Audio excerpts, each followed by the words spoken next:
শিখি একাডেমিতে তোমাদের সবাইকে স্বাগতম। প্রিয় শিক্ষার্থীরা, আশা করি তোমরা সকলেই ভালো আছো।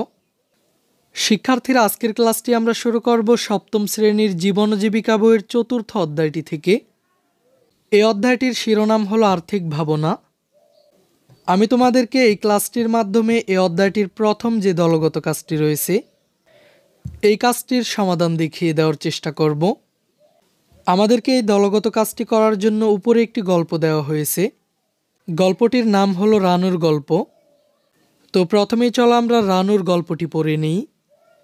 রানু স্কুলে যাবার সময় তার মা তাকে টিফিন খেতে প্রতিদিন 10 টাকা দেন।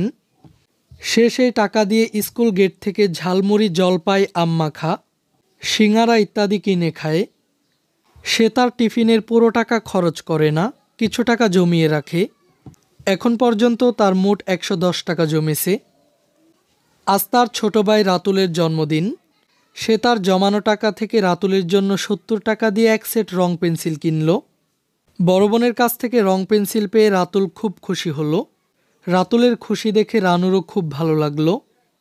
রাতুলের জন্মদিন উপলক্ষে তার মা একটা কেক কিনে এনেছেন, কিন্তু তিনি রঙিন মোমবাতি ও ফল আনতে ভুলে গেছেন। তাই তিনি রানুকে নিয়ে আবার দোকানে গেলেন। সেখান থেকে রানুর পছন্দ মতো এক সেট মোমবাতি ও তার পছন্দের ফল কিনলেন। তারা বাসায় ফিরে দেখলেন রাতুলের বন্ধুরা অনেকেই চলে এসেছে। তারা সবাই রাতুলকে জন্মদিনের শুভেচ্ছা জানাচ্ছে এবং রাতুলকে উপহার দিচ্ছে। রাতুল উপহার নিয়ে তাদের ধন্যবাদ জানাচ্ছে। এরপর রাত 9টার দিকে তাদের বাসায় তার ছোট মামা এসে হাজির হলেন। তার হঠাৎ আগমনে বাসার সবাই খুব অবাক ও আনন্দিত হলো। পরদিন বিকেলে ছোট মামা রানু ও রাতুলকে শিশু পার্কে নিয়ে গেলেন। সেখানে তারা ট্রেন, নাগরদোলা সহ বিভিন্ন রাইডে চড়ল।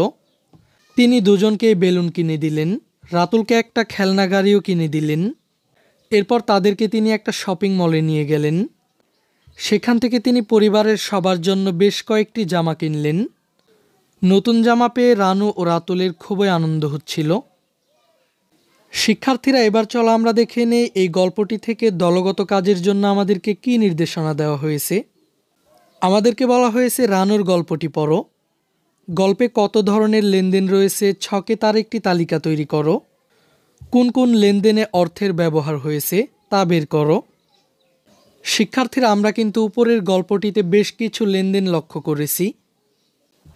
এবার আমাদেরকে এই গল্পটি থেকে কিছু লেনদেনের বিবরণ এই ছকটিতে উল্লেখ করতে হবে। এরপর বলা হয়েছে লেনদেনটিতে অর্থের ব্যবহার হলে হ্যাঁ এবং অর্থের ব্যবহার না হলে না লেখো। আমরা এখানে গল্পটি থেকে যে লেনদেনগুলো উল্লেখ করব, এই লেনদেনগুলোতে যদি অর্থের ব্যবহার হয়ে থাকে তাহলে আমরা এখানে হ্যাঁ লিখব, আর যদি এখানে কোনো অর্থের ব্যবহার না হয় তাহলে আমরা না লিখব। তো শিক্ষার্থীরা, চলো আমরা এই ছকটির সমাধানটি দেখে নিই। এখানে প্রথম লেনদেনটি হলো রানু টাকা দিয়ে স্কুল গেট থেকে ঝালমুড়ি, জলপাই, আম মাখা, সিঙ্গারা ইত্যাদি কিনে খায়। এখানে যেহেতু ক্রয় করা হয়েছে তাই এখানে অর্থের ব্যবহার হয়েছে। এরপরেরটি হলো রানু তার জমানো টাকা থেকে রাতুলের জন্য 70 টাকা দিয়ে এক সেট রং পেন্সিল কিনল। এখানেও ক্রয় করা হয়েছে, তাই এই লেনদেনটিতে অর্থের ব্যবহার হয়েছে। এরপরেরটি হলো রানু তার ছোট ভাই রাতুলকে রং পেন্সিল উপহার দিল। শিক্ষার্থীরা, লক্ষ্য করো এখানে কিন্তু ক্রয় বা বিক্রয় কোনোটিই হয়নি, তাই এই লেনদেনটিতে অর্থের ব্যবহার হয়নি। এরপর দোকান থেকে রানুর পছন্দ মতো এক সেট মোমবাতি এবং পছন্দের ফল কিনলেন। এই লেনদেনটিতে অর্থের ব্যবহার হয়েছে। এরপর জন্মদিনে বন্ধুরা রাতুলকে উপহার দিয়েছে, এখানে অর্থের ব্যবহার হয়নি। এরপর সবশেষ ছোট মামা পরিবারের সবার জন্য বেশ কয়েকটি জামা কিনলেন।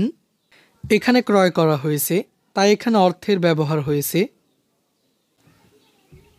এই ক্লাসে এই পর্যন্তই। পরবর্তী ক্লাসে আমরা এই অধ্যায়টির 7 পৃষ্ঠার একক কাজটির সমাধান দেখব। শিক্ষার্থীরা, এই ক্লাসটি তোমাদের কাছে কেমন লেগেছে তা আমাকে কমেন্ট করে জানিয়ে দাও। আর আমাদের চ্যানেলে নতুন হয়ে থাকলে চ্যানেলটিকে এখনই সাবস্ক্রাইব করে রাখো।